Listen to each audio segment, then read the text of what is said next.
Well, it's Flight 13 launch week again, and that must mean that it's time for another Starbase Summary. We got a bunch of stuff coming up in this video here, folks. Kicking it off with a couple of engines from Booster 20 spotted at Massey's. Also, here's the countdown clock counting down out to a new launch date Thursday. We got a drive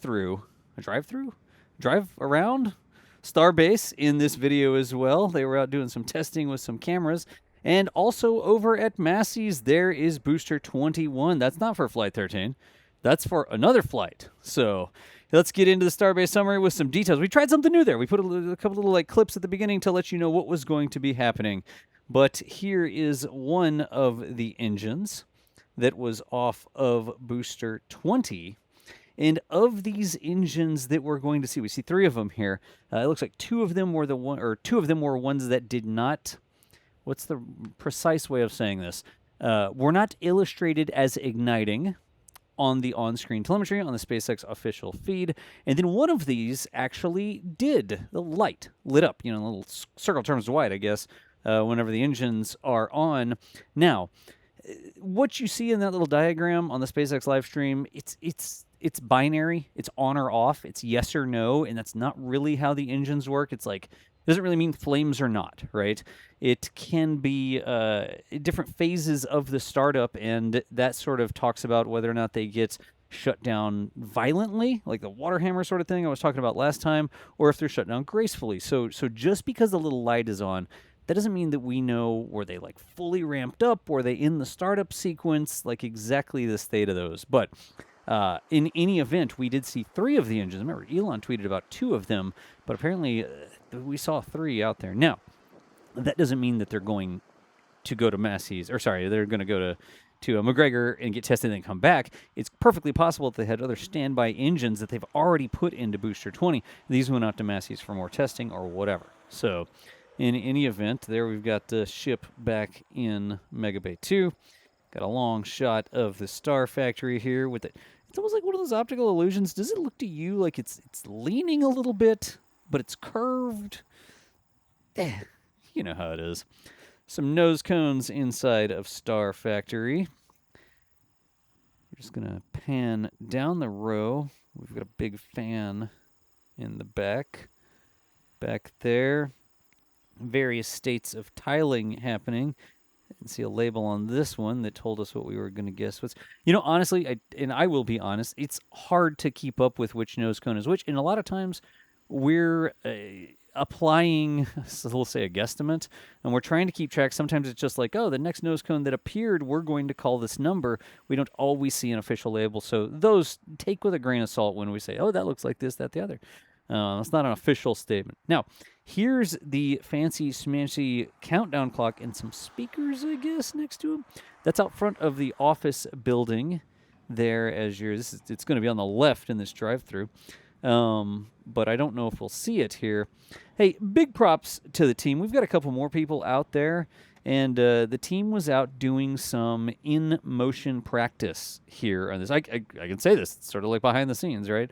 But we have other places where we are in motion, and we just passed the countdown clock, by the way. I don't think you can see it.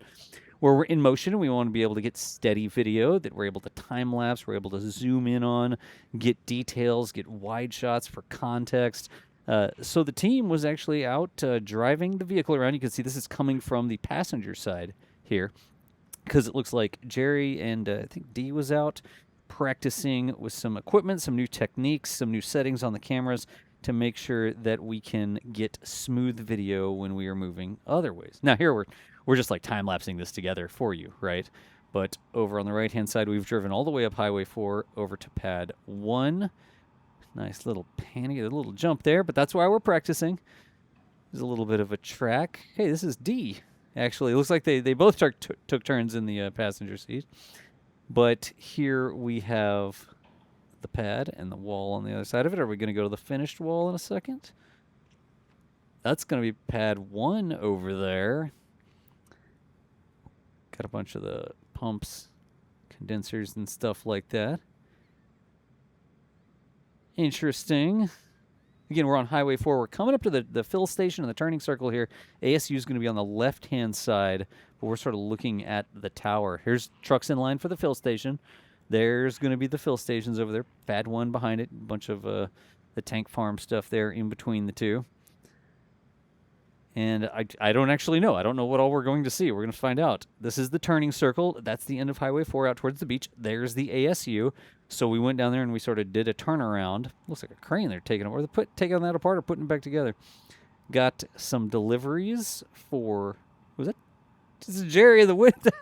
It was the videographer selfie there real quick. Driving along. We're going to come up to Hopper again here. This is definitely it looked like a gimbal sort of setup. Jerry was holding holding something in a gimbal sort of setup. So maybe that's why we get this smooth horizon. Actually, not a bad pan there. We're going to go by Hopper here. Of course, right in front of Hopper is where we deployed the Danger trailer. This is Danger Lot, Hopper Lot, because it's so close. And it's 700 feet away from the Pad 2 launch mount. Trailer got some solar panels folded in half like tacos last time. That really wasn't that bad there. Sort of the little, the track as we went by Hopper Lot. We're getting zoomies now. This is not how fast they were driving. Clearly time-lapsed here. There is the NSF highway site we just went past. Some SpaceX trailers there on the corner. Hey, if anybody has any experience combining a wind turbine system with a PV system, photovoltaic solar panel system, I'm all ears. The requirement is that we have to be able to get combined telemetry from the two. Some of these things that I've seen, you can have telemetry from one, telemetry from the other, but something that seamlessly combines the telemetry from the two different sources. We are looking into something like that for some projects. I don't think that those SpaceX trailers hit the countdown clock. Do we see it? No, it was over on the left-hand side right there, but you couldn't quite see it. I don't think that those SpaceX trailers have any telemetry or anything like that. We want telemetry that tells us what our charge levels are, what our draws are. We have remote, like IP-controlled relays so that we can turn things on and off. We can go to low power mode, savings mode, that sort of stuff. But I am super curious. I also would not mount a wind turbine on the same structure that had a camera on it because it would shake like crazy. But, I'm curious if anybody has any ideas on how you could do that. We use a bunch of Victron equipment, if anybody out there is familiar with that. So all the way over past the Gigabay, a lot of cladding going up there. Not as much as out at the Cape, if you've been following along on the socials with Julia Bergeron's shots of the Cape. Gigabay over there. Got the storage yard. There's the old rocket garden back there. Looking a little sparse these days. What's not sparse is the Big Elon's used Cybertruck factory here. Parking lot, whatever you want to call it. But all of these, you see them all over the place. I think they're largely, well, not largely anything. I think they're there so that employees use them. I'm not exactly sure what the arrangement is on how you might rate a Cybertruck. Like, is it just employees? Do you check them out? Do you rent them or lease them or something like that? But we know that a lot of people drive around with it. They've taken to moving a lot of things with the Cybertrucks. There's a Pad 1 OLM section arriving. Very cool. I was saying they've taken to moving a lot of things around with Cybertrucks, especially over at McGregor. Shout out to the Cybertruck team, which actually took one of our clips from McGregor Live and put it, I think they reposted it today. Yesterday? Whichever day you're watching this, whatever. They reposted it and they put a Cybertruck carrying a Raptor 3 or hauling a Raptor 3 or something like that. No problem. Hey, y'all need some more footage like that? Hit us up anytime. We have plenty. Here we've got some Pad 1 flame trench walls arriving. Nice security camera frame rate there. I feel like it's a flipped book. Is this a GIF? It was just slowed down and that camera's only doing 30 FPS. So here is another interesting bit of goings-on. Booster 21, not 20, 21 over at Massey's. I think we're going to see some cryo. Yeah, well, it says right there on the tin. Cryo test over at Massey's. You can tell because of the ice that's forming on the side there. Whole crew was out and about getting that. There we got some ice going kind of up and then melting down. Let's see how many of these we get. I actually don't know how many we get. I know that there were multiple cryo tests that were performed. I saw them on Starbase Live. But I also saw them on social. I saw them all over the place. I saw them on our Discord. Here's the third one. Neat. Is that sort of holding, or is it climbing up? It's climbing up. A little slowly. Now, see, if you look into the hot stage ring, you see where the dome sort of sticks up into the top of the hot race. I don't know if we'll get a like banged-in shot on that. But you can see, oh, yeah, there you go. Thanks, Caesar. See how it turns the corner there? And the top of the dome is even frosty? Like, you can see that thing is filled to the brim, and it doesn't even have a brim because it's a dome on the top. It's closed on the top.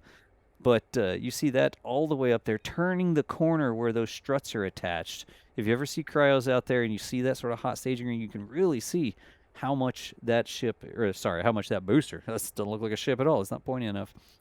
How much it is filled up. Now, the existence of ice doesn't always mean that it's completely filled up, but it's a pretty good proxy, especially if the ice stays, like if it lasts a long time. It can get pretty cold in there, but if that ice is like super white and it stays white for a good amount of time, it's a pretty good indication that there's fluids on the other side. But for now, that was the Starbase summary. Let me know what you thought about the little sort of speedrun intro at the beginning. I'll be at Starbase Thursday, 5:45 p.m. Window opens for Flight 13. But for now, we will see you nerds later. Thanks for watching.